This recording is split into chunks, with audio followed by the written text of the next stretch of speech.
The cold was a living thing, a predator that gnawed through the canvas of the torn tent and sank its teeth into Kael's bones. He woke to the scent of blood and rot, his breath a white plume that hung in the air like a ghost. His hands were not his own, they were blackened claws, the fingers swollen and stiff, the skin cracked and oozing. Frostbite. The word surfaced from the depths of his memory, a fragment of a life that was not entirely his own. He was Emperor Kael IV, the butcher of the northern marches, the man who had ordered the burning of 1,000 villages. He remembered the fire, the screams, the way the snow had turned to slush beneath the feet of the fleeing. But he also remembered something else, a cold so deep it had erased the names of his wives, the faces of his children, the very geography of his soul. That cold was the true enemy, and it had already won once. Not again. He tried to move, but his body was a cage of pain. His ribs ached with hunger, his throat dry as dust. The tent around him was a ruined torn canvas, broken poles, a floor of frozen mud.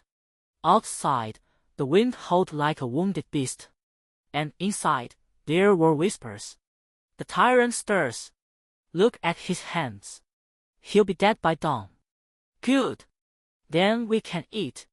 Kael's eyes adjusted to the gloom. 3 men huddled near a dying fire, their faces gaunt, their eyes hollow. They were his soldiers, or had been, once. Now they were starving wolves, and he was the carcass. One of them, a man with a scarred cheek and a rusted knife, was sharpening the blade against a stone.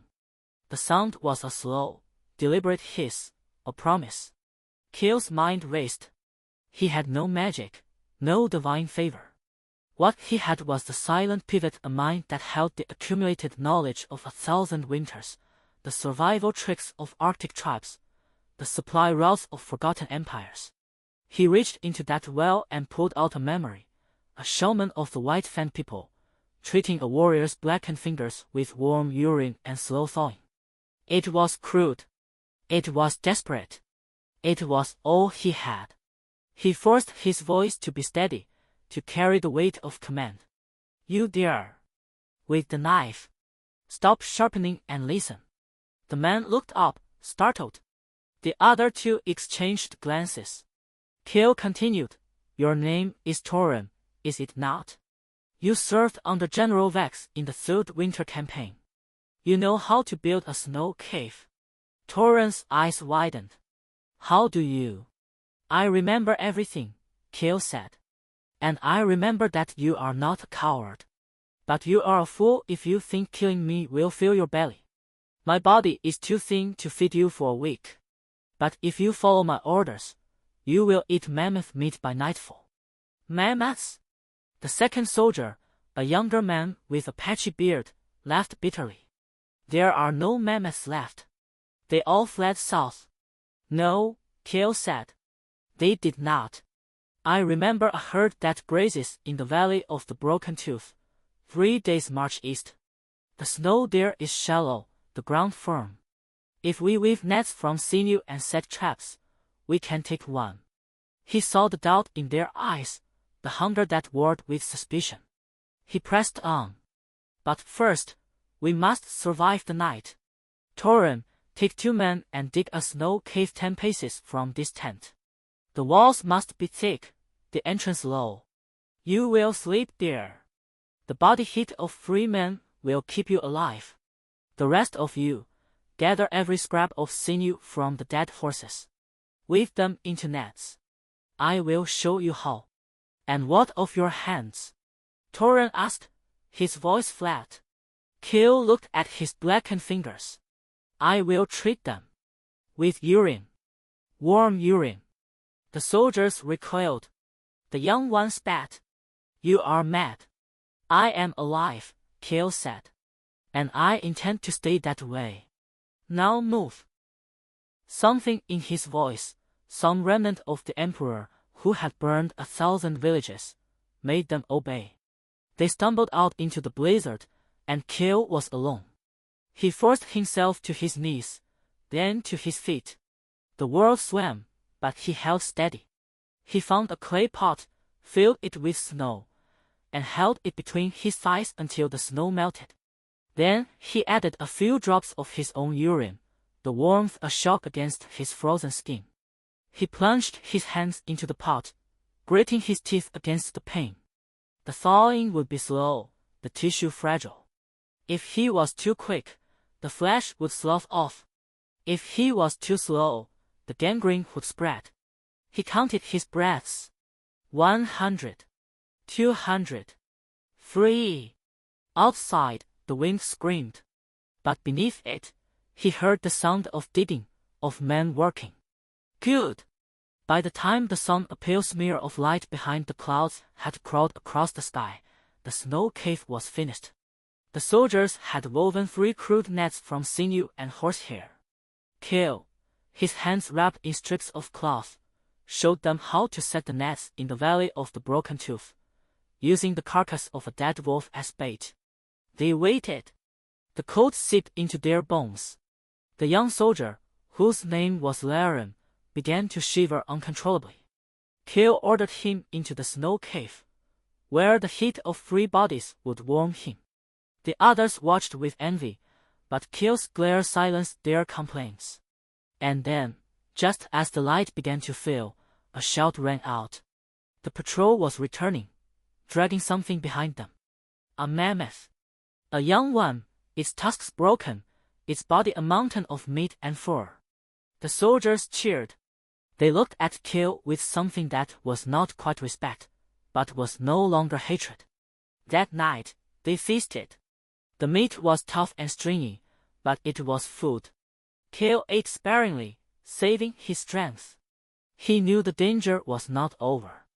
The rebel army, led by his brother Prince Valerius, was marching through the blizzard, 3,000 strong.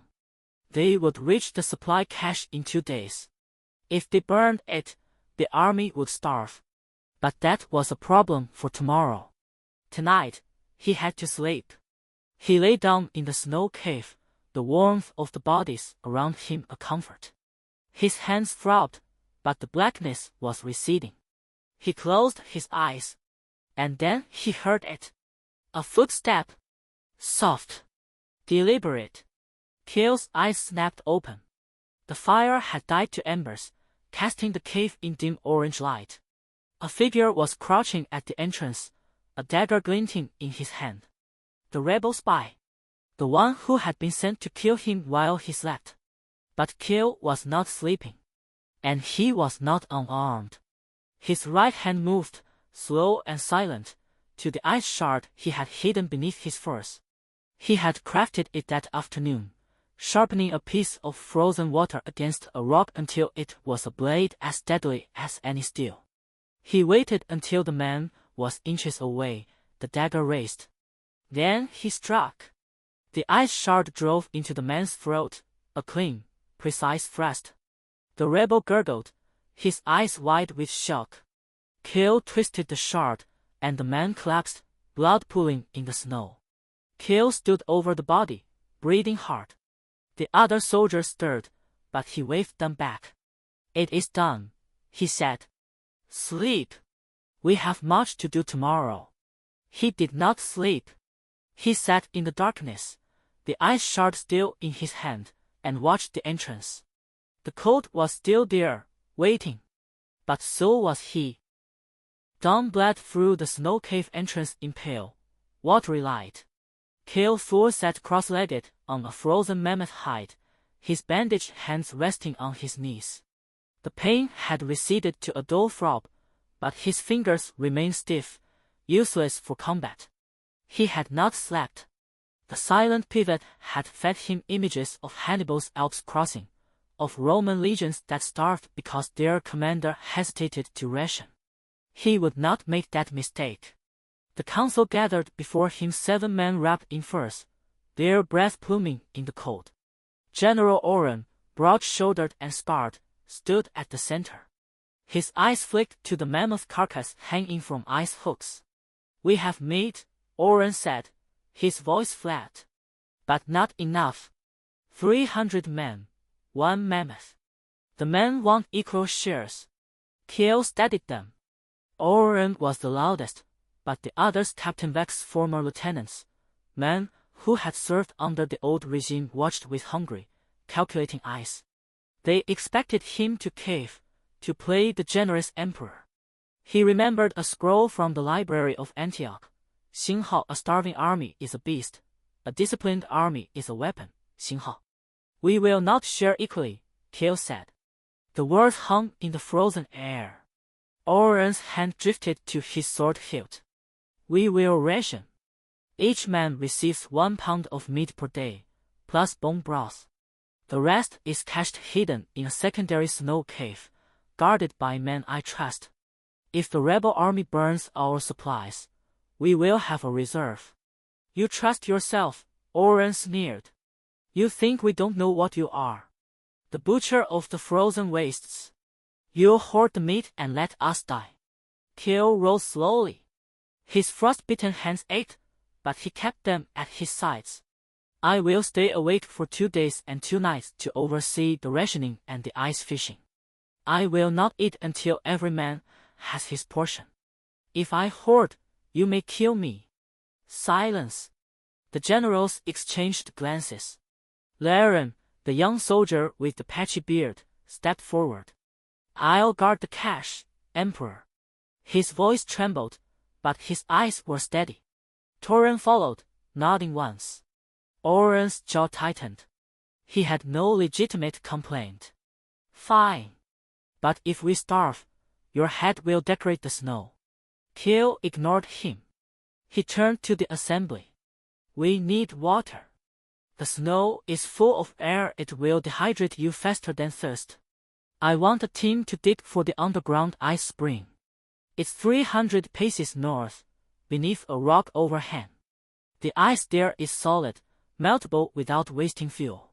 Men scrambled. Kael walked among them, barking orders, his voice raw. He showed them how to weave fishing nets from mammoth sinew, how to chip ice shards into spear points. He forced himself to stay upright, his eyelids heavy, his mind burning with Hannibal's words. Xinghao, the commander, who sleeps while his army starves, deserves to die. Xinghao. By midday, the first fish thin, silvery things were pulled from a hole in the frozen lake. The men cheered. Kael did not smile. He ordered the fish gutted and frozen, stored beside the mammoth cache. He counted every pound, every bone, every scrap of sinew. By nightfall, his vision swam. He leaned against an ice wall, pressing his forehead to the cold. Tyrant approached with a cup of bone broth. Drink, Emperor. You'll die. Kael shook his head. Not until the men are fed. But his hands trembled. He forced himself to think of the rebel army 3,000 strong, marching through the blizzard. Prince Valerius would not wait. He would attack tonight, or tomorrow at dawn. Kael pushed off the wall. I need a scout. Send someone to the ridge, the one shaped like a wolf's fang. Tell them to watch for torches. Tyrant hesitated. The men are exhausted, Emperor.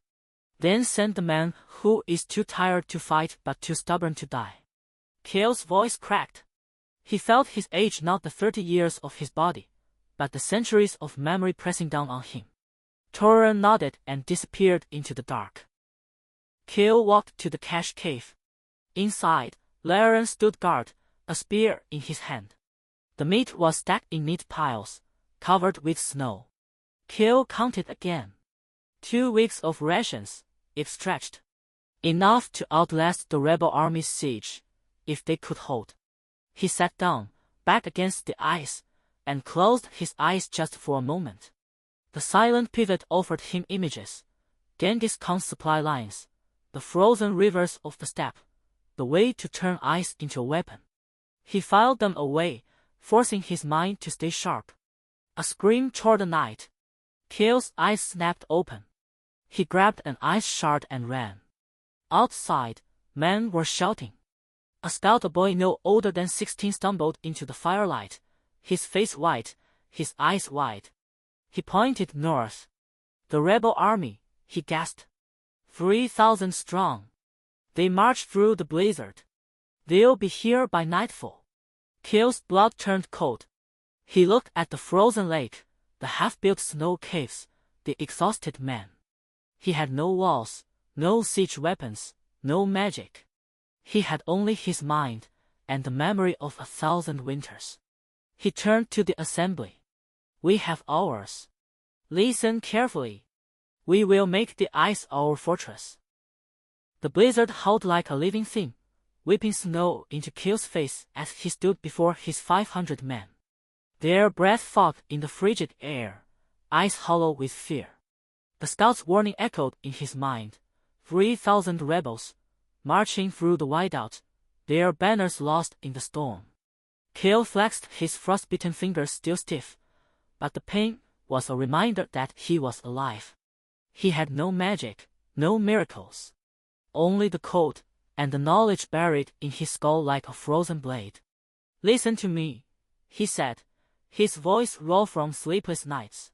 The enemy expects us to break. They think the cold has already won. But I know something they don't. He paused, letting the wind swallow his words for a moment. Snow is not our enemy. It is our shield. He ordered the men to form a wall of interlocked shields, angled at precisely 45 degrees toward the north. Napoleon's Grand Army died because they fought the blizzard head-on, he muttered to himself, recalling a history no one else remembered. We will use it to deflect their arrows and blind their charge. The soldiers grumbled, but General Oren's scarred face twisted with reluctant respect as he barked orders. Within minutes, the shield wall rose, a jagged spine of wood and iron against the white chaos. Then Kael called for water. Every canteen, every skin. Empty them on the ground before the wall. The men stared, bewildered. Do it, he snarled, and they obeyed. Water splashed onto the frozen earth, spreading into a thin, treacherous sheet. The wind froze it instantly, turning the ground into a mirror of ice. The rebels emerged from the storm like ghosts, a dark tide of fur-clad warriors, their swords drawn, their war cries swallowed by the wind. They charged, expecting a rout. Instead, they hit the ice lake. The front line collapsed in a tangle of limbs and curses. Horses screamed, sliding into men. Arrows loosed from the rear flew wild, deflected by the angled shields and the blinding snow.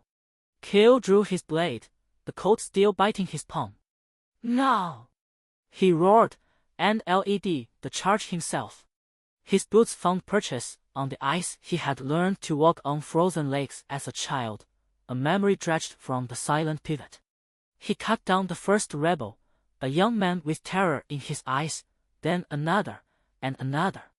The ice lake became a slaughterhouse, the rebels unable to rise, their blood steaming in the cold. Behind him, his men followed, their fear burned away by the sight of their emperor fighting in the front line. For an hour, the battle raged. Kael's arms ached, his breath came in ragged gasps, but he did not stop. He drove the rebels back, step by bloody step, until they broke and fled into the blizzard. The storm swallowed them, their screams fading into the wind. Kael stood at the edge of the ice lake, his chest heaving, his sword dripping. The victory was his. But as he looked up, he saw a figure on a distant hilltop, silhouetted against the gray sky. His brother, Prince Valerius, sat astride a black horse, a faint smile on his lips. In his hand, he held a scroll, its seal broken. The wind caught it, fluttering the parchment, and Kael's blood ran cold. Even from this distance, he could read the words, as if they were burned into his mind. The emperor's memory is failing. Valerius turned his horse and vanished into the storm, leaving Kael alone with the truth. The rebels were not his only enemy. The cold was erasing him, piece by piece, and his brother knew it. Kael's skull felt like a cracked bell, each pulse of his heart sending a dull clang through his temples. He stood at the edge of the camp, watching the last light bleed from the sky, when the face of his mother Empress Livia, with her iron-gray braids and the scar above her left brow from a childhood fall slipped from his mind like water through a sieve. For a moment, there was only a blank, cold void where her image had been. He blinked, and the void stretched, threatening to swallow her voice, her laugh, the way she'd pinch his ear when he misbehaved. He gripped the hilt of his sword until his frostbitten knuckles screamed. The cold was not just a weapon against his enemies. It was a parasite feeding on his very identity. He remembered the scroll Valerius had held. The Emperor's memory is failing. His brother knew. The rebel army knew. They had counted on this, that the frozen wastes would strip him of his mind before they ever needed to strike a killing blow. Kael stumbled back to his tent, the canvas stiff with frost. He waved away the guard, a young man named Corvus with a missing earlobe, and sat on the pile of furs that served as his bed. He closed his eyes and reached for the silent pivot, that deep well of historical knowledge that had saved him before. He pictured the tundra shamans of the ancient Archeron tribes, men who lived so far north that the song vanished for months. They had no written language, yet they preserved the secrets of their people through chants, mnemonic songs that encoded the locations of fishing holes, the patterns of caribou migration, the recipes for curing frostbite. He opened his eyes. The memory was there, fragile but intact. He stood and walked to the center of the camp, where a few embers still glowed in the main fire pit. The soldiers looked up, their faces gaunt but hopeful after the day's victory. He raised his hands, the bandages on his fingers dark with dried blood. "Sing," he said, his voice hoarse. "I will teach you a song. You will learn it, and you will sing it every morning and every night until the words are carved into your bones." A murmur rippled through the men. They were warriors, not bards. But none dared refuse. Kael began the chant, a slow, rhythmic cadence that rose and fell like the wind across the ice. The words were nonsense to them at first, a string of syllables that sounded like the grinding of glaciers, but he made them repeat it, over and over, until their voices blended into a single, hypnotic drone.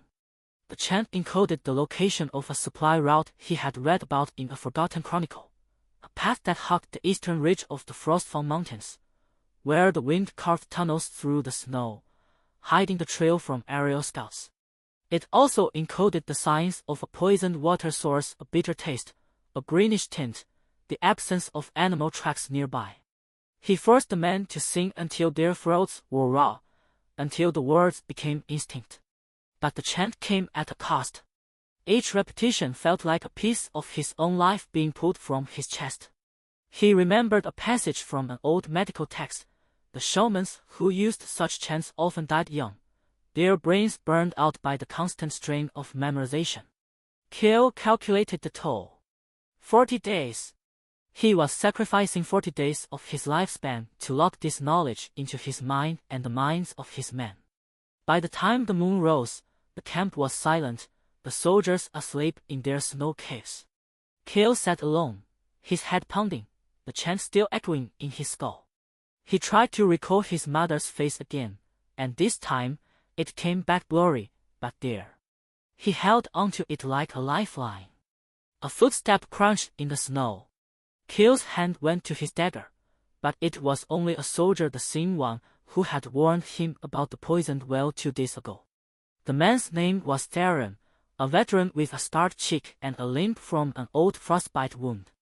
He held out a scrap of parchment, his hand trembling. "Emperor," Tyrant whispered, "a scout just returned. He found this tied to an arrow, stuck in the eastern palisade." Kael took the note. The handwriting was neat, deliberate.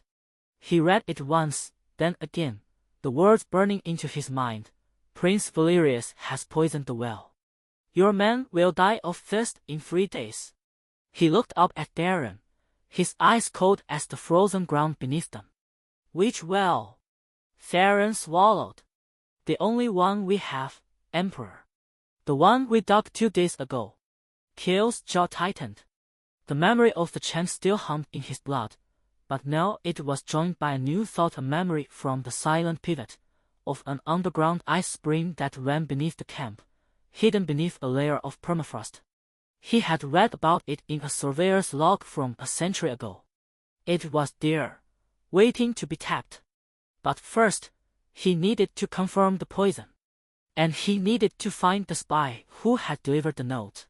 Because the note itself was a weapon, a warning that could be true, or a trap designed to make him abandon the well and lead his men into the wilderness to die of exposure.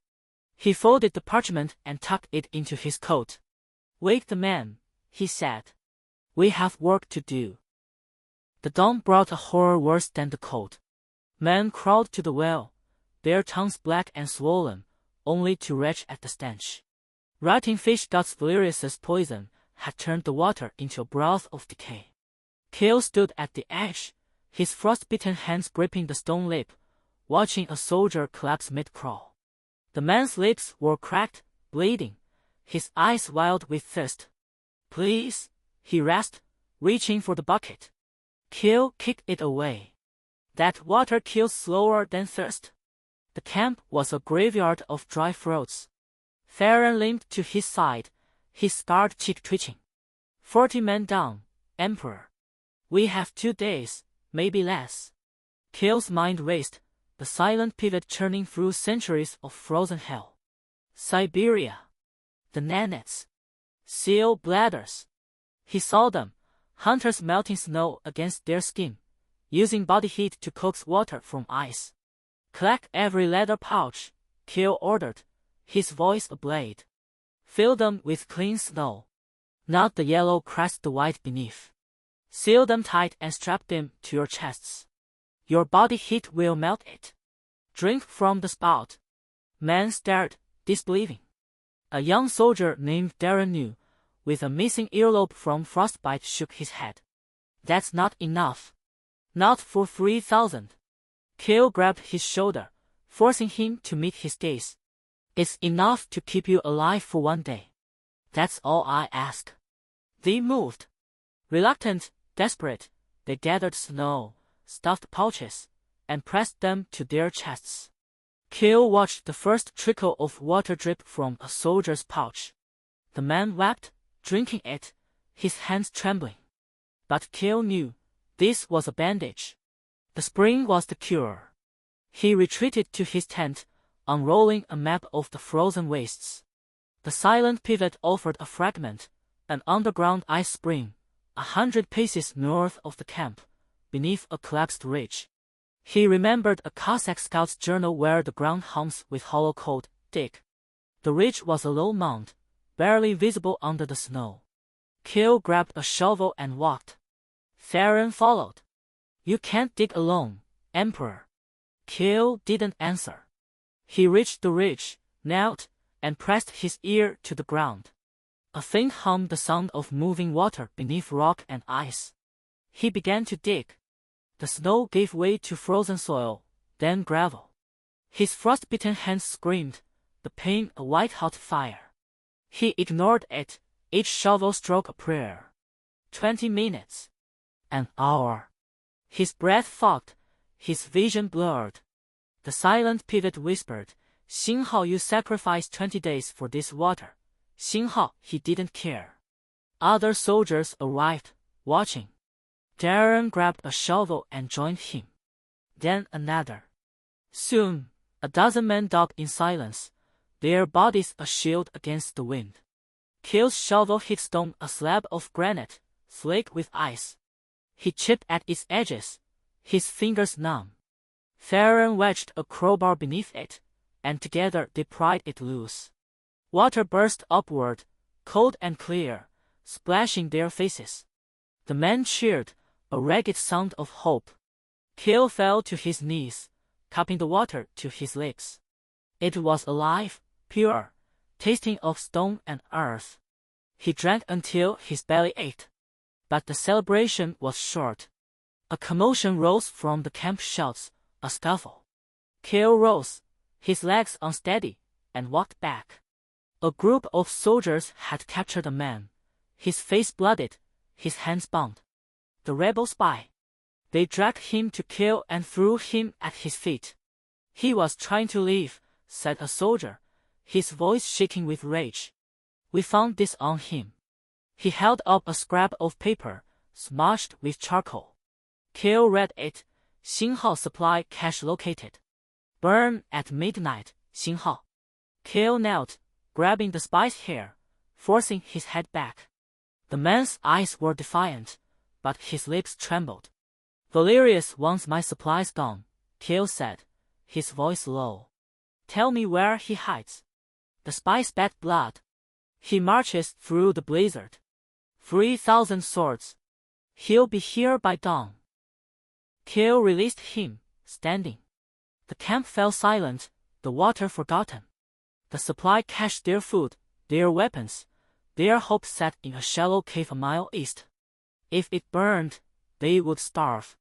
If Valerius arrived, they would die. Kael turned to Tyrant.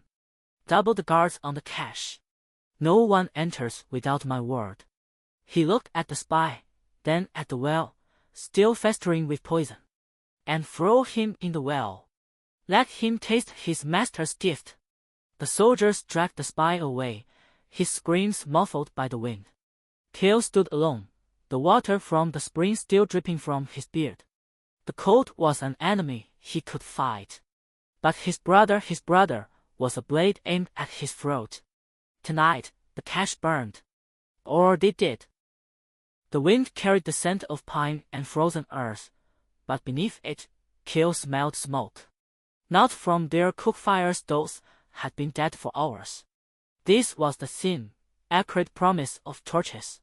He stood at the edge of the supply stockade, a crude wall of lashed timber that held their remaining dried fish, sinew, and the precious salt they had mined from the ice caves. His frostbitten hands throbbed beneath the wrappings, the blackened tips screaming with every pulse. Tyrant shuffled beside him, his missing earlobe a raw red pit in the cold. Commander, the sentries report movement from the eastern ridge. Shadows, maybe 20 men. Kael did not answer immediately. He closed his eyes, and the silent pivot opened like a frozen tomb in his mind. Arctic tribes, he recalled, who lived where trees were scarce and fire was enemy. They smothered flame with wet hide seal or walrus, stretched fresh and heavy with water. The hides did not burn, they steamed, and the fire died beneath the weight of its own quenched breath. He turned to Tyrant. Fetch every hide we have. The frozen mammoth skins from the cache. Soak them in the ice spring, do not let them freeze solid. Lay them over the stockade roof and the western wall, where the wind carries the flames. Tyrant blinked. But Commander, those hides are our only shelter from the ground damp. Do it now, Kael said, his voice flat as the tundra. We will sleep on snow tonight or not at all. While the soldiers scrambled, Kael walked the perimeter of the stockade. His mind raced through the spy's confession. Valerius's saboteurs would strike at midnight, torches in hand. But fire alone would not destroy a cache, they would need to spread it. He looked at the packed snow around the walls, packed by boots and sled runners until it gleamed like ice. Ill-soaked snow, he thought. Another memory surfaced, the Scythian trick of laying a ring of animal fat around the camp, then lighting it when raiders approached. The fat burned hot and fast, turning snow into a slick, flaming barrier. He had no animal fat. But he had lamp oil, stored for the signal fires. He ordered 3 soldiers to dig a shallow trench around the stockade, a hand's breadth deep. Into this trench, they poured the oil, mixing it with loose snow until it formed a slush that smelled of tar and smoke. The saboteurs would have to cross that ring to reach the walls. Commander, a soldier whispered, the oil will burn our own men if we are trapped inside. Kael looked at him. We will not be trapped. We will be the ones lighting the match. He sacrificed 30 days of his remaining lifespan. The cost hit him like a physical blow, a deep ache in his bones, a sudden weariness that made his vision swim. But his mind sharpened, the fog of exhaustion burning away. He would stay awake, stay alert, direct every movement. The price was worth it. Midnight approached. Kael stationed archers on the stockade's inner platforms. They are both strung with sinew that sang in the wind. The wet hides lay over the roof and the western wall, dripping and steaming in the cold. The oil ring was complete, hidden beneath a dusting of fresh snow that had begun to fall. They came as the spy had promised, 20 shadows, moving low and fast, their torches shielded by leather caps. The saboteurs fanned out, approaching the stockade from the east. The side Kael had left unguarded, the side he had deliberately not covered with hides. He wanted them to think they had found a weakness. The lead saboteur raised his torch, the flame guttering in the wind. He was 10 paces from the stockade wall, then 5, then 3. He touched the torch to the dry timber. Nothing happened. The wood was too cold, too damp. The saboteur cursed and tried again, cupping the flame with his hand. Kael waited until all 20 were within the oil ring. Then he gave the signal. A single arrow, its tip wrapped in oil-soaked cloth and lit from a covered brazier, arced over the stockade wall. It landed in the center of the oil ring. The fire caught with a whoosh that shook the air. The oil slush ignited, sending a wall of flame leaping upward, encircling the saboteurs. They screamed, dropping their torches, trying to run. But the fire ring was already a roaring circle, the heat so intense that the snow beneath it melted and turned to steam, adding to the inferno. 3 saboteurs broke through, their clothes on fire, rolling in the snow. Kael's archers put them down with arrows. The rest were trapped inside the ring, the flames climbing higher, the smoke black and thick. The wet hides on the stockade roof hissed and steamed but did not burn. The cache was safe. Kael watched the saboteurs burn, his face expressionless. The heat felt good on his frozen skin, but he did not allow himself to enjoy it. This was only the first wave. Dawn broke gray and cold, the fire ring reduced to smoldering ash and charred bodies. Kael stood at the stockade gate, his breath pluming in the air. He had bought them time. But the main force was coming. Tyrant pointed to the eastern horizon. "Commander." Kael turned. Through the snow haze, he saw them, a dark line of soldiers, 3,000 strong, marching in disciplined columns. They carried banners of black and silver Valyrius' colors. And at the front, pulled by a team of horses, was something that made Kael's blood run cold. A cannon. Dug from the snow where Valyrius had buried it, its bronze barrel glinting in the weak light. The rebels had brought artillery to a siege of a wooden stockade. Kael's frostbitten hands clenched. The cannon could breach the walls in minutes. The wet heights would not stop a cannonball. His mind raced through the silent pivot, searching for a tactic, a trick, anything that could stop a bronze cannon from 100 paces. He found nothing. The knowledge of Arctic tribes and ancient battles did not include a defense against gunpowder. "Commander." Tyrant's voice was small. Kael looked at the cannon, then at his starving, exhausted men. "Prepare the snow caves," he said quietly. "We will not hold the stockade. We will fight from the ground." But even as he spoke, he knew, the ground was frozen solid, and a cannonball did not care how deep you dug. The bronze cannon roared, and the world became splinters.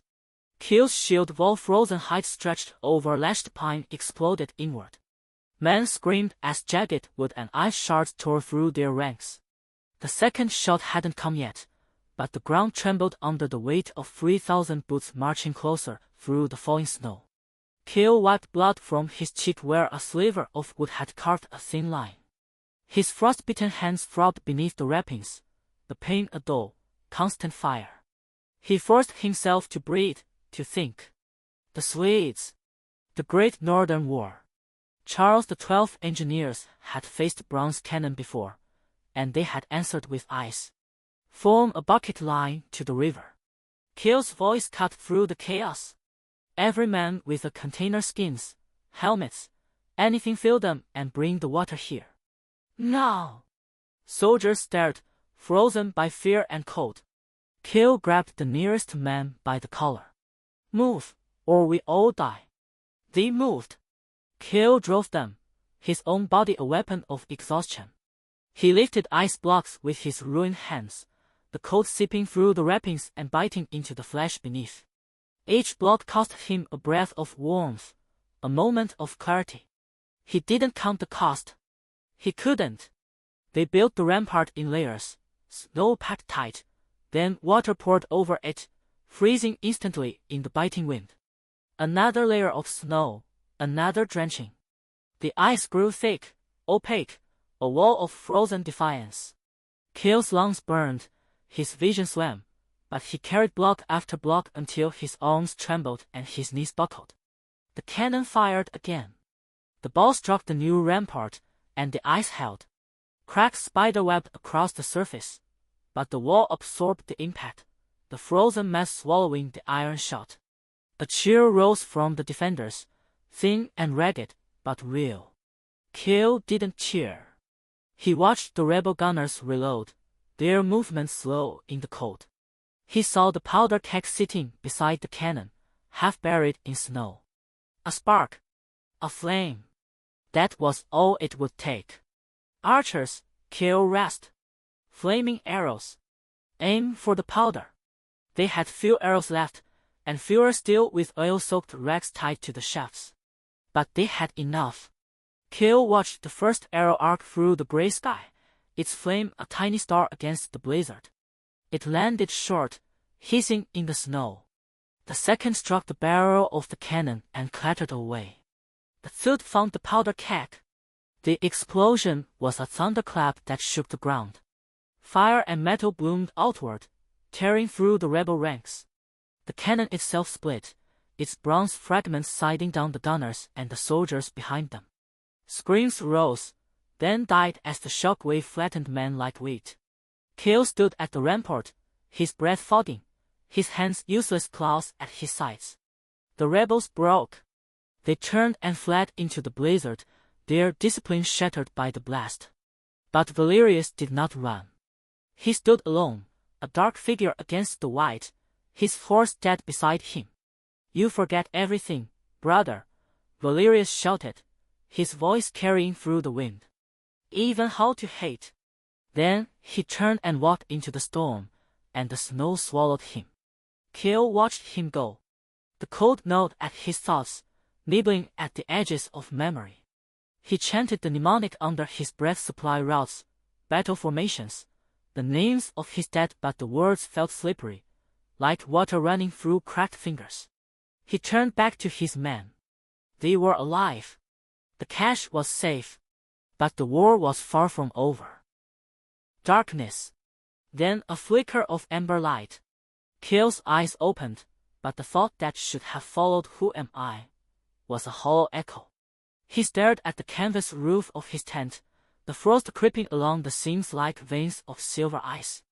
His hands, wrapped in soiled bandages, throbbed with a distant pain that felt like it belonged to someone else. He tried to speak, but his tongue was dry, and the word that came out was a meaningless grunt. He sat up slowly, the fur sliding off his shoulders.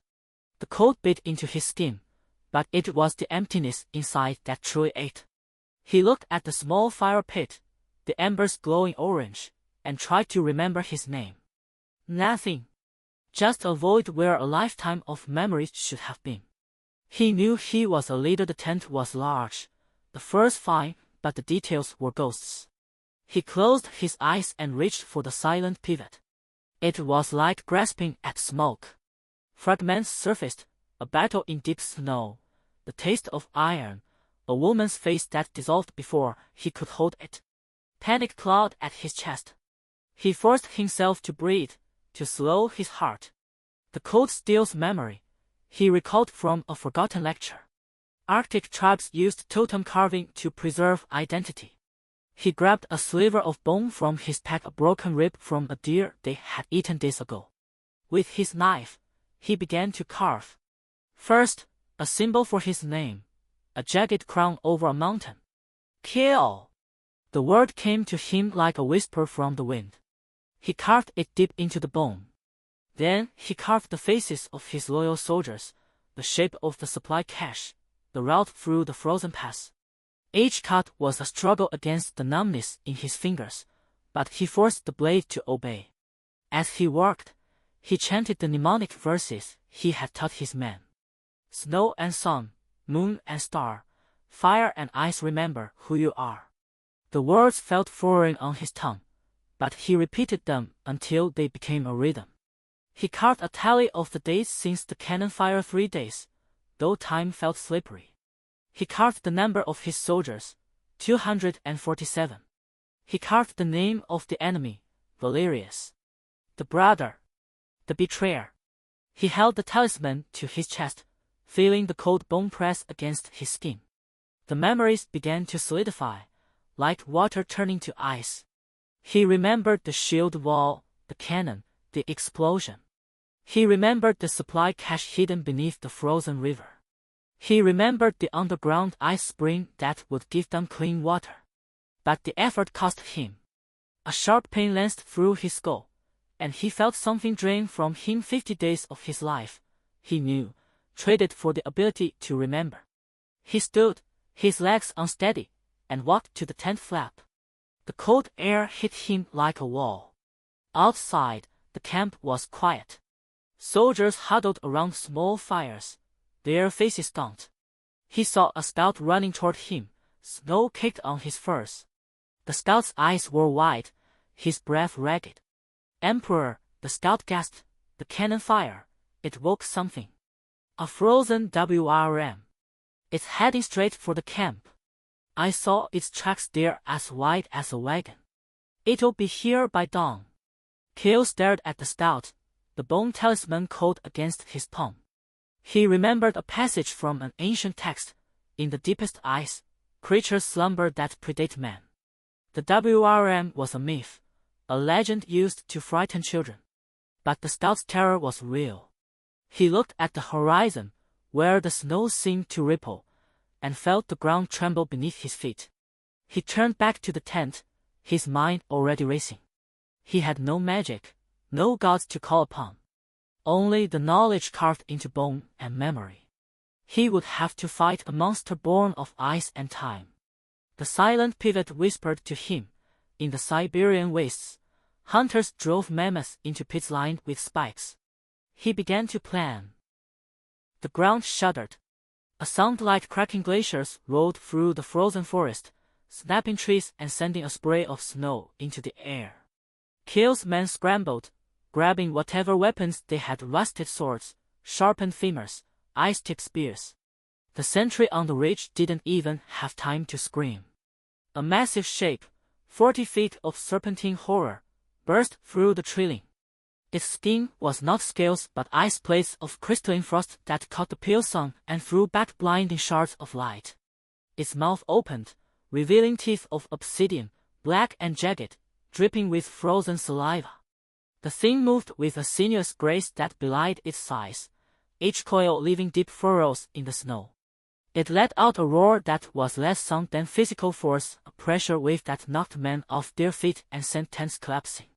Kael's frostbitten hands throbbed as he forced himself to his feet. The silent pivot whispered to him, dragging up images from a life that was not entirely his own.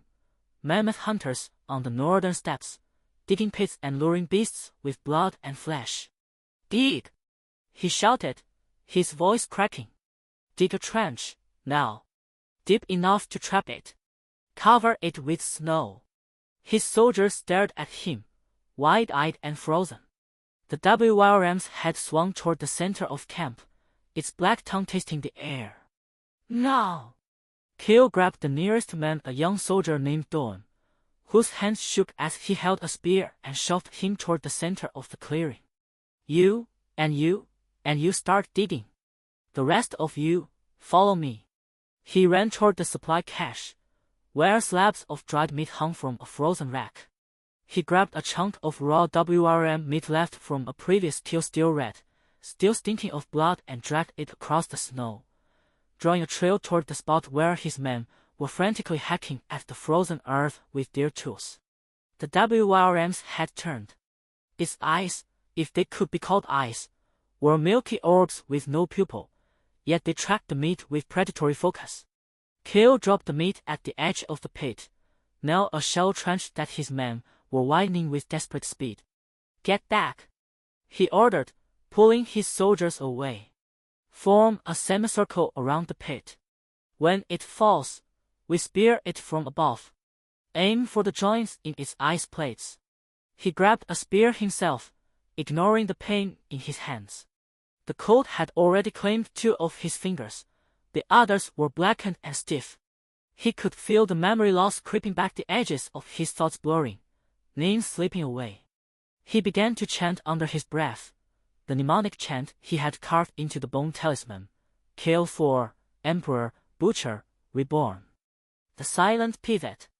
Hannibal's discipline. Ice weapons. Snow caves. Memory is the first casualty. Remember. Remember. The WRM lunged. Its massive body crashed into the trench, but the pit was not deep enough. The creature's front half plunged in, its head striking the far wall with a crack that sent ice splintering from its own skin. But its hindquarters remained above ground, thrashing, trying to pull itself free.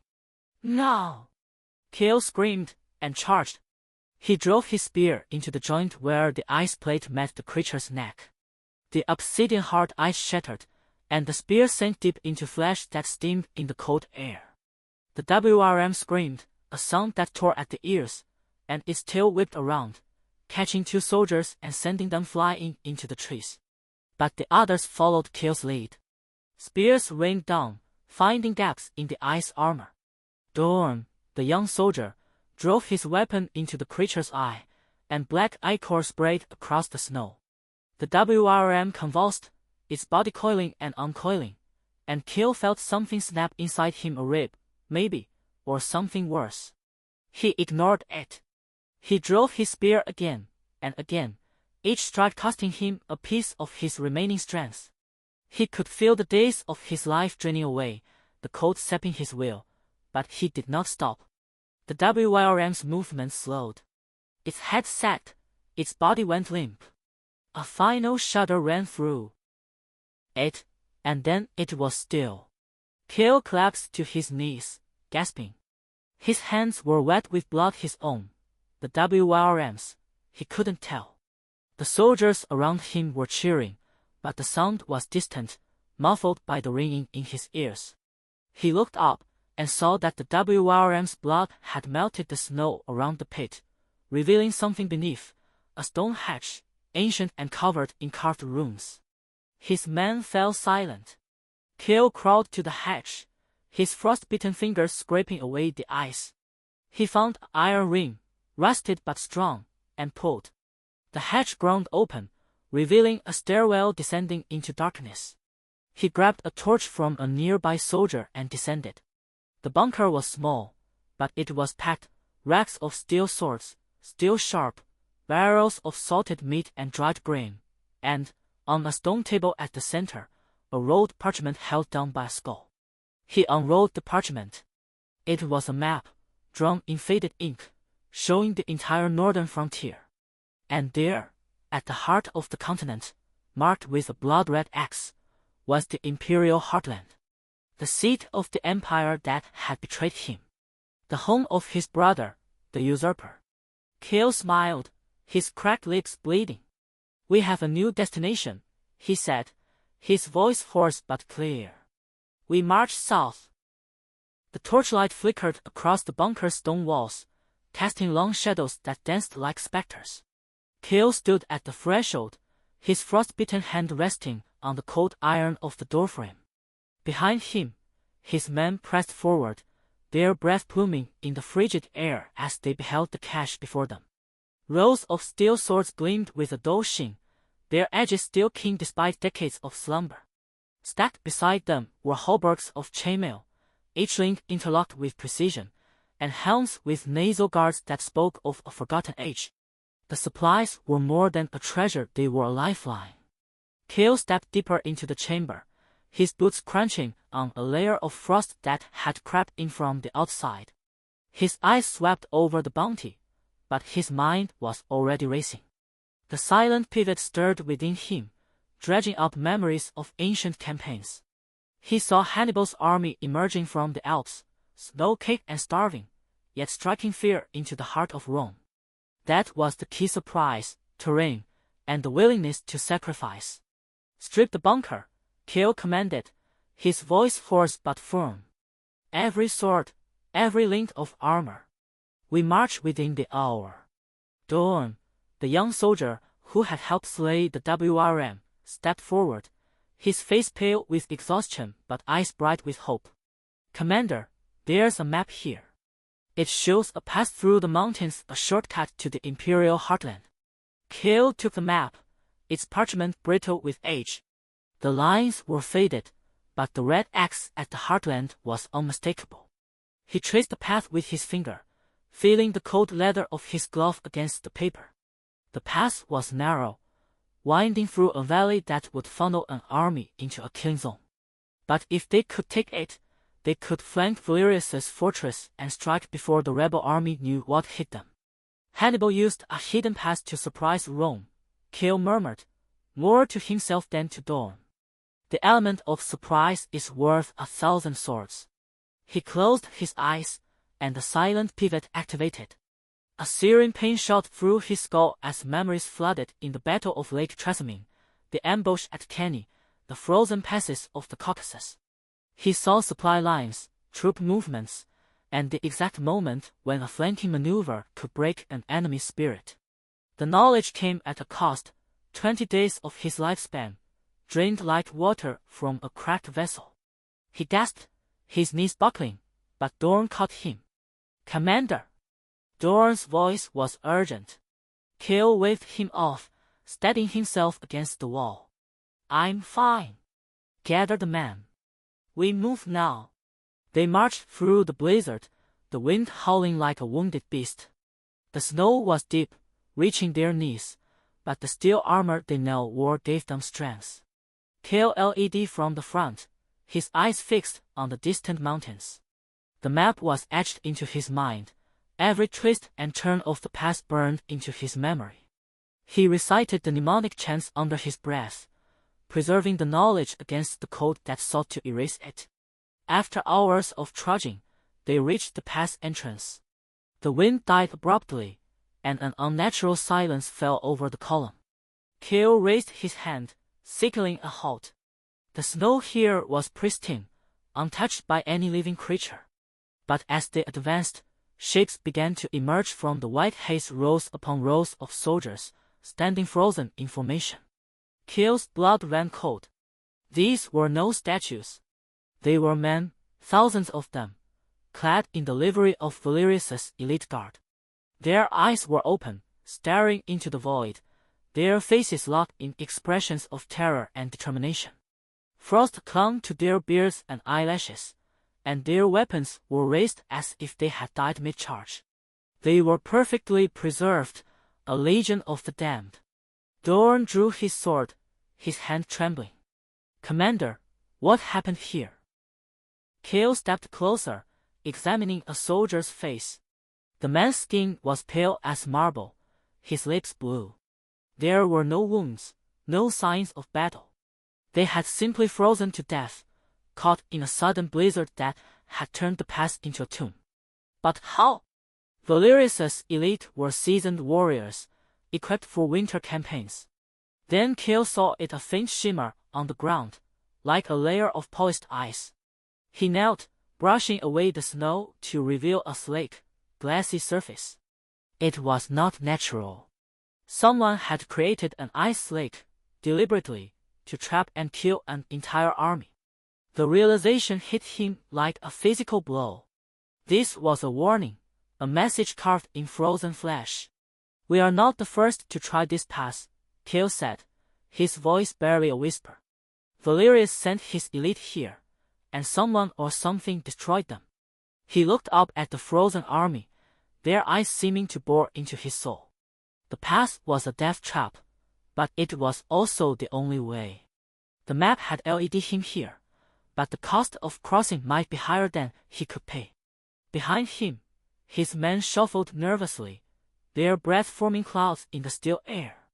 The silence was oppressive, broken only by the creak of frozen leather and the distant howl of the wind. Kael clenched his fists, the pain in his frostbitten hands grounding him. He had sacrificed 30 days of his life to kill the WRM, 20 more to study the map. He had lost 2 fingers, broken a rib, and watched his men starve. He would not turn back now. "We march through," he ordered, his voice iron. "Stay close, watch your step. If there is a trap, we will find it and break it." But as he took the first step into the pass, the eyes of the frozen soldiers seemed to follow him, and he could not shake the feeling that they were not truly dead, that they were waiting for something to awaken them. The silence was the first thing to break. A crack, thin as a hairline fracture, spiderwebbed across the face of the nearest frozen soldier. Kael's breath caught in his throat, the cold air burning his lungs. He had seen death in 100 forms, by blade, by starvation, by betrayal, but this was different. The frozen soldier's eyes, milky white with frost, twitched. Then the entire formation of 1,000 men moved as one, a symphony of cracking eyes and groaning joints. "Light torches!" Kael roared, his voice raw from the cold. His men scrambled, fumbling with flint and steel. The first flame sputtered to life, casting long, dancing shadows across the frozen plain. The frozen soldiers turned their heads, their movements jerky and unnatural, like puppets controlled by a mad god. They advanced, their frozen armor clattering, their swords held in hands that should have been too brittle to grip. Kael's mind raced, the silent pivot feeding him images of Arctic tribes facing similar horrors. Fire and noise. The predators of the Ice Ages feared fire and noise. He grabbed a torch from a nearby soldier and thrust it forward, the heat causing the nearest frozen soldier to recoil, its face melting into a grotesque mask of flesh and ice. "Shields! Ban them! Make noise!" Kael shouted, his voice cutting through the chaos. His men obeyed, slamming their swords against their shields in a rhythmic, thunderous beat. The frozen soldiers hesitated, their heads swiveling, their movements becoming erratic. The noise disoriented them, breaking whatever dark magic held them in thrall. Kael drew his steel sword, the blade gleaming in the torchlight. He stepped forward, his broken ribs screaming in protest, his frostbitten hands aching. He did not flinch. He had lost 2 fingers already. He would not lose his army. He swung, the blade biting into the neck of the nearest frozen soldier. Ice shattered, and the creature collapsed, its body crumbling into a heap of frost and bone. "Hold the line," he commanded, his voice a whip crack. His men surged forward, still meeting frozen flesh. The battle was brutal, a dance of fire and ice. Kael fought in the front line, his body burning with exertion, his health draining with every swing. He felt the warmth of his own blood trickling down his arm, a stark contrast to the cold that sought to claim him. Minutes stretched into an eternity. The frozen soldiers fell, one by one, their bodies shattering like glass. Kael's men fought with desperation, their torches flickering, their steel swords ringing. The last frozen soldier stood before Kael, its eyes locked on his. It raised its sword, a slow, deliberate motion. Kael sidestepped, his body moving on instinct, and drove his blade through its chest. The creature froze, then crumbled, its final breath a whisper of frost. Silence returned. The battlefield was littered with shards of ice and broken bodies. Kael leaned on his sword, gasping for breath. He looked up, his vision blurring, and saw the fortress gate. It was open. And standing in the doorway, silhouetted against the firelight, was Valerius. His brother was laughing. The sound echoed across the frozen plain, a cruel, mocking melody. In his hand, Valerius held a scroll, its parchment yellowed with age. He unrolled it, revealing words written in a script that seemed to rise and shift in the firelight. "Your memories are mine, brother," Valerius said, his voice carrying across the distance. "Every battle, every survival trick, every whispered secret. I have it all. Kael's blood ran cold. He looked at his hands, at the missing fingers, at the frostbite that had claimed so much of him. He felt the weight of the days he had sacrificed, the knowledge he had paid for with his own lifespan. And he understood, with a clarity that cut deeper than any blade, that the true enemy was not the cold. It was the one who had learned to wield it. The fortress walls loomed gray against the blizzard, their stone faces slick with ice. Kael stood at the head of his army, his breath crystallizing in the air as he studied the battlements. Behind him, 237 men shivered in their furs, their stomachs empty, their eyes hollow from days of half rations. The supply cache dried fish, rendered fat, and salted meat lay somewhere beyond those walls, and with it, their only hope of surviving the winter. Valerius had chosen his ground well. The fortress commanded the only pass through the northern ridge, its gates reinforced with iron bands, its towers bristling with archers. Kael counted at least 300 men on the walls, their torches casting dancing shadows across the snow. His own force had been whittled down by the frozen soldiers, and exhaustion clung to every man like a second skin. "They're waiting for us to starve," muttered Garrick, the scarred sergeant who had become Kael's unofficial second. "We don't have the numbers for a siege." Kael didn't answer. His mind was already turning, sifting through the archives of history that the silent pivot had unlocked. Hannibal at Cannae. Subutai at Mohi. The Mongols who had conquered half the world on horseback, their tactics honed by centuries of steppe warfare. And there, buried in the memory of a campaign against the Khwarezmian Empire, he found what he needed. The feigned retreat. "We won't siege," Kael said, his voice carrying to the nearest soldiers. "We'll run." Garrick's brow furrowed. "Run? We'll withdraw. Make it look like we're broken, desperate, fleeing back to the wastes. Valerius is arrogant, he'll want to finish us, to crush our spirits completely. He'll open his gates and pursue." Kael's frostbitten fingers traced a line in the snow, drawing the terrain. "There's a ravine half a mile east. We'll hide our best archers there, under snow shelters. When his forces pass, we hit them from both sides. And if he doesn't take the bait, he will. He's my brother. I know his pride better than he knows my plans." Kael allocated 40 men to the ambush, his strongest archers, those with enough strength left to draw a bow. He gave them the last of the sinew bowstrings, the ones he had woven himself from frozen caribou tendons. "Wait until they're fully committed," he instructed. "Don't lose until you see my signal."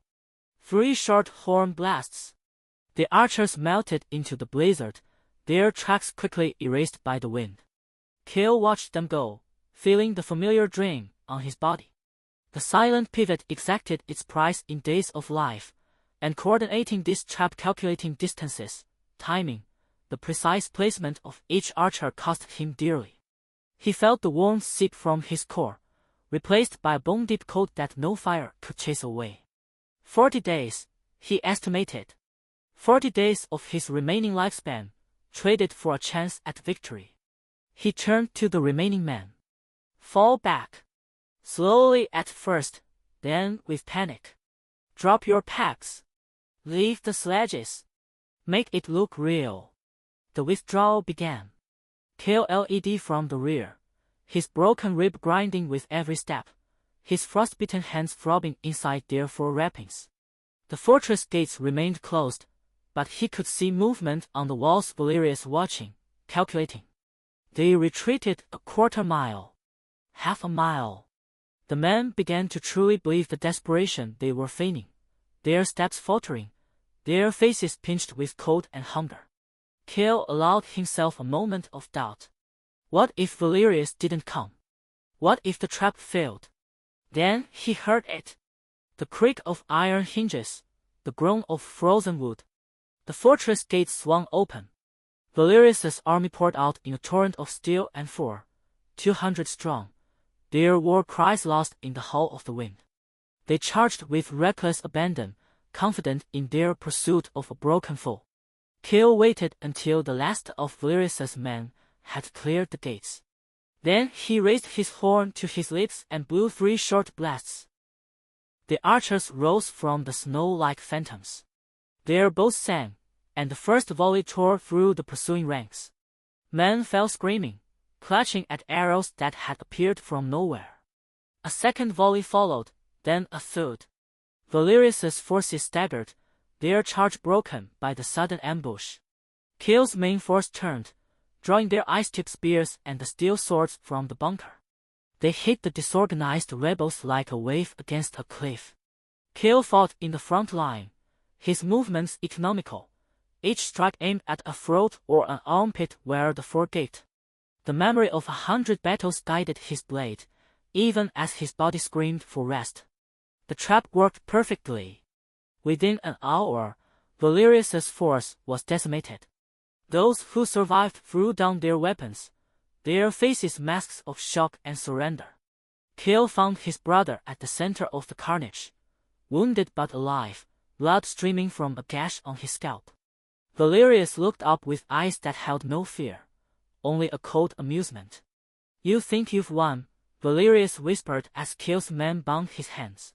Kael leaned close. "I think I've taken your fortress and your army." Valerius smiled, his teeth stained red. "The cold is not your enemy. I am the one who erased your memories. And I will do it again." The words struck Kael like a physical blow. He remembered the gaps in his own mind, the years that felt like shadows, the way the silent pivot sometimes showed him things he had never personally lived. He had assumed it was the cold, the starvation, the trauma of rebirth. But Valerius's words suggested something else entirely. "What do you mean?" Kael demanded, gripping his brother's collar. But Valerius only laughed, a wet, rattling sound. "You'll find out. When the time is right, you'll forget everything. And I'll be there to remind you of your failures." Kael ordered him taken away, but the poison of those words lingered. As his men secured the fortress and opened the supply cache, as they built fires and began to cook the first real meal in days, Kael stood alone on the battlements, staring into the endless white. The cold was not his enemy. His enemy was the man who could steal his very mind. And that enemy had just promised to do it again. The tent flap fell heavy behind Kael, sealing out the howling wind. Inside, a single oil lamp cast long shadows across the frozen canvas. Valerius knelt on the packed snow floor, his wrists bound with sinew cord, his face a mask of defiance despite the blood crusting his lip. Kael stood over him, the frost on his own eyelashes melting from the warmth of his breath. "Speak," Kael said, his voice flat. "You said you erased my memories." "Oh!" Valerius laughed, a hollow sound that echoed off the frozen walls. "You think you understand the cold, brother. You think it's just weather, just a tool. But you're blind." He leaned forward, and the lamp flame flickered as if touched by an invisible hand. "The cold is alive. It feeds. On warmth, yes, but more on memory. Every forgotten name, every lost face, every dream that freezes in the night, it devours them." Kael's jaw tightened. The silent pivot stirred, ancient texts whispering in the back of his mind, Mongol shamans, Norse rune carvers, Siberian elders who spoke of spirits that drank the past. "You serve it," Kael said. "It was not a question." "I am its vessel," Valerius hissed. "It chose me because I was weak enough to listen, strong enough to endure. When I touched you in your sleep, I didn't just steal your memories. I offered them to the cold. It grew fat on your childhood, your victories, your mother's face. And it will take the rest, piece by piece, until you are nothing but a shell that breathes." Kael felt the truth of it like a blade in his ribs. The gaps in his mind, the faces he couldn't place, the battles he remembered only as flashes, they weren't just the ravages of frost. They were theft. But the silent pivot also offered him a counter. An old ritual, carved in the tongue of a forgotten people, who lived so far north their language had no word for summer. It required a sacrifice. Life force, measured in days. And a wound that would never fully heal. "You're lying," Kael said, but his hand moved to his belt, pulling a knife. The blade caught the lamplight, cold and sharp. Valerius's eyes widened. "What are you doing?" Kael didn't answer. He tore open his tunic, exposing his chest to the frigid air. The skin prickled, but he didn't flinch. With the knife's tip, he began to carve. A spiral, starting just below his collarbone, winding inward toward his heart. Blood welled, dark and thick, freezing almost instantly along the cut lines. The pain was a white-hot roar, but the silent pivot held him steady, feeding him the exact geometry of the word, the precise depth of each line. "Stop!" Valerius screamed, struggling against his bonds. "You'll kill us both." Kael didn't stop. He cut deeper, tracing the final curve. The moment the spiral closed, a shock wave of cold erupted from his chest, slamming into Valerius like a physical blow. The rebel prince convulsed, his body arching backward, his mouth open in a silent scream. The lamp guttered and died. Darkness swallowed the tent. And then Valerius spoke, but it wasn't his voice. It was a sound like cracking ice, like the groan of a glacier calving into the sea. "You cannot banish me," the entity said through Valerius's lips. "I am the winter itself. I am the frost that erases your name, the blizzard that buries your cities, the cold that waits at the end of all things. You have only delayed the inevitable." Kael's blood dripped onto the snow, steaming. He felt the weight of 60 days draining from his life, felt the word settle into his flesh like a brand. But he also felt something else, a crack in the entity's grip, a moment of freedom. Valerius slumped forward, unconscious, the cold presence retreating but not gone. Outside, the wind rose to a shriek, battering the tent walls. Kael pressed a hand to his bleeding chest, his breath misting. The war was not over. The cold had a face now, and a voice. And it would not stop until everything was forgotten. The air in the tent grew so cold that Kael's breath crystallized before his face, each exhalation a tiny blizzard. Valerius lay crumpled on the frozen ground, but the voice that had spoken through him lingered in the space between heartbeats, a presence that pressed against Kael's skin like 1,000 needles of frost. Then the tent flap stirred, though no wind blew. The cold coalesced before him, a shimmering distortion in the air, and a voice like cracking ice spoke directly into his skull. "Xinghao Emperor, you have severed my vessel. But I am patient. I offer you a bargain, Xinghao." Kael's frostbitten hand went to the spiral word carved into his chest, still weeping blood that froze instantly on his fingers. He said nothing. "Xinghao, give me your memories.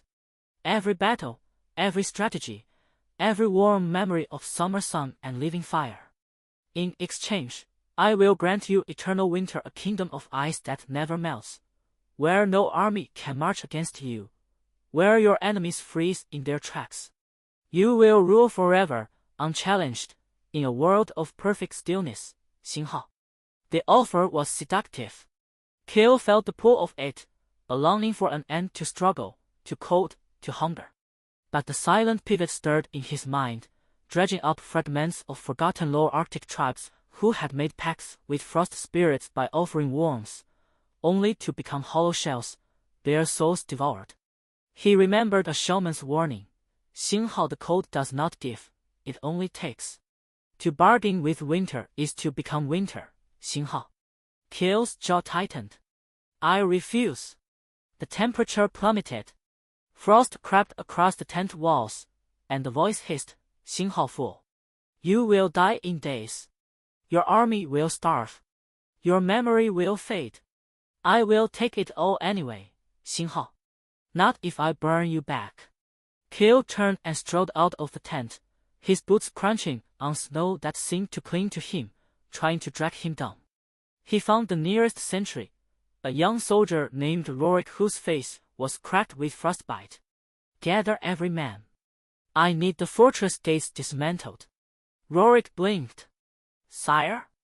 The gates are our only defense against. The cold is the enemy." Kael cut him off, his voice raw. "Not Valerius's army. Not starvation. That cold. Do it now." Within an hour, 100 soldiers worked with axes and crowbars, tearing down the massive wooden gates that sealed the fortress's main entrance. The wood was old, dry, and perfect for burning. Kael directed them to stack the timbers in a wide circle in the central courtyard, a ring of fuel 30 feet across. "Light it," he commanded. Torches touched the wood, and flames roared upward, licking at the gray sky. The heat was immediate and violent, a wall of fire that pushed back the creeping cold. Kael felt the entity's presence recoil, a shriek of fury that only he could hear. But the fire would not last. The wood was finite, and the cold was infinite. He stepped into the circle of flames. Soldiers cried out in alarm, but Kael raised a hand. The heat seared his skin, blistering his cheeks, but he did not stop. He walked to the center of the bonfire, where the flames were hottest, and stood there, arms outstretched. The spiral ward on his chest glowed red, and he felt his lifespan drain, days, weeks, months burning like the wood around him. "Xinghao, you cannot win." "Xinghao," the entity hissed, its voice flickering like a dying candle. "Xinghao, you burn yourself to ash." "Xinghao, I burn you out," Kael snarled, and he focused on the memory of summer, a memory he had not felt in years, a vision of golden fields and warm rain. He fed it to the fire, and the flames surged higher. The entity screamed. The cold retreated, pulling back from the fortress like a tide receding. The sky lightened, and for a moment, the wind died. The soldiers stared, their breath fogging in the sudden stillness. But Kael swayed. His knees buckled, and he collapsed onto the ash-covered ground. The fire crackled around him, but he felt nothing, only a deep, hollow emptiness. He looked at his hands, and they seemed transparent, as if he were already fading. A soldier rushed forward, dragging him from the embers. "Sire, your heart is barely beating." Kael tried to speak, but his voice was a whisper. "How long did I burn?" The soldier's face was pale. "You were in there for minutes." "But sire, you look like you've aged decades." Kael closed his eyes. He felt the count in his bones. 10 days. 10 days of life remained. The entity was gone, for now, but it had taken almost everything. He opened his eyes and stared at the sky, where the first stars were appearing through the smoke. 10 days, he murmured. "Then we march." Kael's eyes snapped open to the gray light of dawn filtering through the tent's patched canvas. His body felt hollow, a husk scraped clean of worms. The bonfire's embers still glowed outside, but the cold crept back like a patient predator. He tried to rise, and his arms trembled under his own weight. 10 days. The number echoed in his skull, a death sentence carved into bone. Soldiers stirred around him, gaunt, frostbitten, but alive. They had won. The entity had retreated, but Kael knew it was only a pause, not a victory. He forced himself upright, ignoring the sharp protest of his joints. His hands, still wrapped in rags soaked in his own urine from the night before, throbbed with a dull ache. He called for parchment and ink. A young soldier named Tyrant, barely 16, brought him a scrap of cured hide and a pot of soot mixed with fish oil. Kael's fingers, clumsy with frost damage, gripped the crude brush. He began to write. The silent pivot unlocked a torrent of memories. Hannibal's crossing of the Alps, the frozen mud that swallowed wagons, the way to build a snow cave with a raised sleeping platform to trap body heat. He wrote of fish net weaving from sinew, of ice-shard weapons that could be hardened in a night, of mnemonic chants to fight the slow erasure of memory. He described the layout of the regional general's fortress, a place he had conquered in another life, where a secret pass led through the ice caves beneath the eastern wall. Hours passed. The tent grew warm with the press of bodies as soldiers gathered to watch their emperor work. He did not look up. When the height was covered in cramped, black script, he set down the brush and turned to face his men. "I have 10 days, he said, his voice a rasp. "This book holds everything I know. You will learn it. You will live it." He appointed Captain Roran, a battle-hardened veteran with a scar across his jaw, as his successor. Roran's eyes widened, but he knelt without hesitation. "I will not fail you, my emperor." Kael shook his head. "You will fail. But you will learn from failure. That is the only way." He ordered the army to march. The fortress of General Mordecai lay 3 days to the north, a stone font embedded in the frozen waste. Kael led from the front, his breath clouding in the frigid air. His men followed, their spirits kindled by the book he had left in Roran's hands. On the 3rd day, they reached the fortress. Its walls were black with frost, and the general's banner a wolf's head on a field of white snapped in the wind. Kael did not pause. He led a small force through the secret pass, a narrow crevice in the ice that opened into the fortress's undermanned eastern storage bunker. Inside, they found racks of crossbows, barrels of salted meat, and casks of frozen water. Kael's men moved like ghosts. They armed themselves from the bunker's stores, then emerged into the fortress courtyard as the sun set. The general's soldiers were caught off guard, their swords still sheathed. Kael led the charge, his ice-shard dagger flashing in the twilight. He cut down 2 guards before the alarm was raised. The battle was brutal and short. Kael's knowledge of the fortress's layout turned every corridor into a killing field. He used ice slicks to trip pursuing soldiers, body heat to melt snow for drinking, and the bunker's weapons to arm his starving men. By midnight, the fortress was his. But Kael felt the drain. Each heartbeat cost him a fragment of life. He stood on the battlements, watching his men secure the walls, when the cold entity's voice slithered through his mind. "You will forget this too." Kael smiled. He pulled the book from his coat, the same height he had written in the tent, now stained with blood and soot. He pressed it to his chest. "No," he whispered. "This is frozen in ink. It will outlast both of us." His knees buckled. He fell forward, the book slipping from his grasp. Roran caught him before he hit the stone, but Kael's eyes were already glassy. The last thing he saw was the book lying open on the battlement, the words catching the pale light of the rising sun. Then the cold took him.